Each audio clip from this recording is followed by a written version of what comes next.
ಅಡಿಕೆ ಒಂಬಾಳೆ ಕೋತಿ ತಿಂತೈತೆ. ಯಾವ ರೀತಿ ತಿಂತೈತೆ ನೋಡಿ ಸರ್.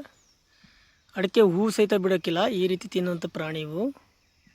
ಅಡಿಕೆ ಆಗಲಿ ತೆಂಗಾಗಲಿ ಪ್ರತಿಯೊಂದು ನುಕ್ಸಾನ್ ಮಾಡೋ ಪ್ರಾಣಿ ಇದು ಕೋತಿ. ನೋಡಿ ಯಾವ ರೀತಿ ತಿಂತೈತೆ. ಲೂಟಿ ಮಾಡುವಂಥ ಕೋತಿ ಹಿಡಿಯೋರು ನಾವು. ಹಲೋ ಕರ್ನಾಟಕ, ನಮಸ್ಕಾರ. ನಾವು ಕೋತಿ ಹಿಡಿಯೋರು, ಲೂಟಿ ಮಾಡುವಂಥ ಕೋತಿಗಳು ಹಿಡಿಯೋರು. ಯಾವುದೂ ತೊಂದರೆ ಆದಂಗೆ ಹಿಡ್ತೀವಿ ನೋಡಿ.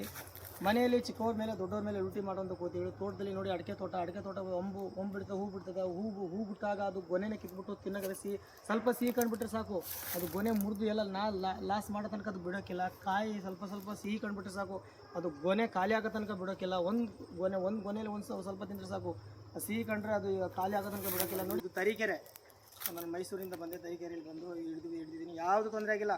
ಬೇಕಾದಷ್ಟು ಮೇವು ಹಾಕಿದ್ದೀನಿ, ಸಾಕಾಗಷ್ಟು ತಿಂದವೆ. ಆಮೇಲೆ ಇವರು ಸಾಯಂಕಾಲ ತೊಗೊಂಡೋಗ್ತಾರೆ ಇದನ್ನು ಬಿಡ್ಲಿಕ್ಕೆ. ನೀವು ಕೋತಿ ಹಿಡಿಸ್ಬೇಕು, ನನ್ನ ಸ್ಕ್ರೀನ್ ಮೇಲೆ ನಂಬರ್ ಇರ್ತದೆ ಸರ್, ನಂಬರ್ ಮೇಲೆ ಕಾಲ್ ಮಾಡಿ, ನಾನು ಬಂದು ಹಿಡಿತೀನಿ.